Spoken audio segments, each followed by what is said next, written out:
નમસ્કાર મિત્રો, સ્વાગત છે તમારું મારી યુટ્યુબ ચેનલ પિન્ટુ સરકારી અપડેટમાં। આજે આપણે વાત કરીશું વાપી મહાનગરપાલિકા તરફથી આવેલી એક બહુ જ મહત્વપૂર્ણ ભરતી વિશે। ચાલો આ તકને લગતી બધી જ વિગતો આપણે એકદમ ઊંડાણથી સમજીએ। તો સૌથી પહેલા તમે સ્ક્રીન પર જોઈ શકો છો આ સત્તાવાર જાહેરાત। આ સીધી વાપી મહાનગરપાલિકાએ જ બહાર પાડી છે। આનો મતલબ એ છે કે આપણે જે પણ વાત કરીશું એ બધી જ માહિતી એકદમ સાચી અને પાક્કી છે। તો પહેલા વિભાગમાં આપણે સમજીએ કે આ ભરતી છે શું। જુઓ, આ વાપી મહાનગરપાલિકા દ્વારા થતી સીધી ભરતી છે। મતલબ કે સરકારી ક્ષેત્રમાં કામ કરવા માટેની એક બહુ જ સરસ તક મળી રહી છે। આ ભરતીની સૌથી જોરદાર વાત શું છે ખબર છે? એની પસંદગી પ્રક્રિયા। અહીં કોઈ લાંબી લચક લેખિત પરીક્ષા નથી આપવાની। તમારું સિલેક્શન ફક્ત ને ફક્ત વોક ઇન ઇન્ટરવ્યૂના આધારે જ થશે। ઘણા ઉમેદવારો માટે તો આ એક મોટી રાહત કહેવાય, ખરું ને? ચાલો હવે એ જાણી લઈએ કે આ ભરતીમાં કઈ કઈ પોસ્ટ છે અને એના માટે કેટલી જગ્યાઓ ખાલી છે, કારણ કે ફોર્મ ભરતા પહેલાં આ જાણવું તો ખૂબ જ જરૂરી છે। અહીં તમે એકદમ સ્પષ્ટ રીતે જોઈ શકો છો, ટેકનિકલ આસિસ્ટન્ટ માટે કુલ 4 જગ્યાઓ છે અને MTS એટલે કે મલ્ટી ટાસ્કિંગ સ્ટાફ એના માટે 9 જગ્યાઓ છે। એટલે કુલ મળીને 13 જગ્યાઓ પર આ ભરતી થવાની છે। કોઈ પણ નોકરી માટે સૌથી અગત્યની વસ્તુ શું હોય? લાયકાત અને પગાર। તો ચાલો હવે આપણે આ બંને પોસ્ટ માટે કઈ ડિગ્રી જોઈશે અને મહિને કેટલો પગાર મળશે એની વિગતવાર વાત કરીએ। જો આ ટેબલ બહુ જ મહત્વનું છે, ધ્યાનથી સમજજો। ટેકનિકલ આસિસ્ટન્ટની પોસ્ટ માટે તમારી પાસે BCA, MCA, BSc computer science કે પછી BTech જેવી કમ્પ્યુટરને લગતી ડિગ્રી હોવી જરૂરી છે। અને હા, સાથે 1 વર્ષનો અનુભવ પણ માગ્યો છે। બીજી બાજુ MTS પોસ્ટ માટે તો લાયકાત ફક્ત 12 પાસ છે અને જો કોઈ સરકારી ઓફિસમાં કામ કરવાનો અનુભવ હોય તો તમને પહેલી પસંદગી મળશે। ટેકનિકલ આસિસ્ટન્ટની પોસ્ટ માટે વાત કરીએ તો દર મહિને ફિક્સ 14,000 રૂપિયા પગાર નક્કી કરવામાં આવ્યો છે।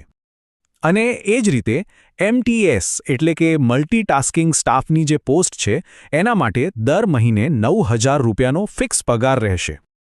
ચલો હવે આવીએ સૌથી અગત્યના ભાગ પર કે ભાઈ ઇન્ટરવ્યૂ માટે ક્યારે અને ક્યાં જવાનું છે। આ માહિતી તો ખાસ ડાયરીમાં નોંધી જ લેજો। તો સૌથી મોટો સવાલ એ જ છે કે આખરે ઇન્ટરવ્યૂ માટે કઈ તારીખે અને કયા એડ્રેસ પર પહોંચવાનું છે। ચાલો એની પૂરેપૂરી વિગત જોઈ લઈએ।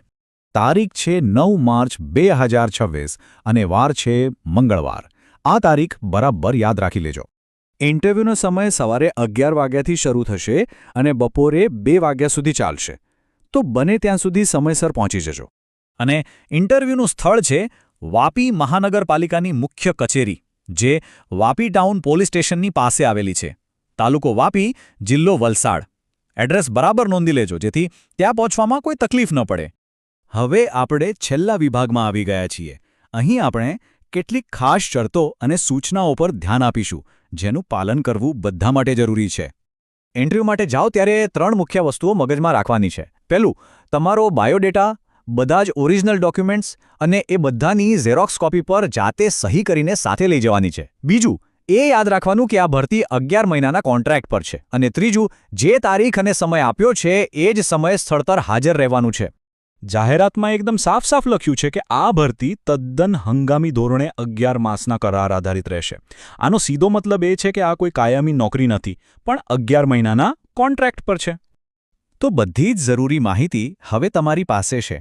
ભલે આ નોકરી 11 મહિનાના કોન્ટ્રાક્ટ પર હોય, પણ સરકારી ક્ષેત્રનો અનુભવ મેળવવા માટે આ એક સુવર્ણ તક છે। તો હવે તમારે વિચારવાનું છે કે આ તક માટે તમે તૈયાર છો કે નહીં। મિત્રો, દરરોજની સરકારી અપડેટ સૌથી પહેલાં મેળવવા અમારું ટેલિગ્રામ ગ્રુપ જોઈન કરો। લિંક ડિસ્ક્રિપ્શનમાં છે, હમણાં જ જોઈન કરી લો। તો મિત્રો, આ હતી સંપૂર્ણ માહિતી।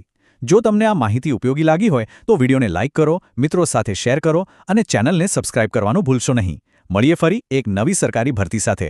જય હિન્દ, જય ગુજરાત।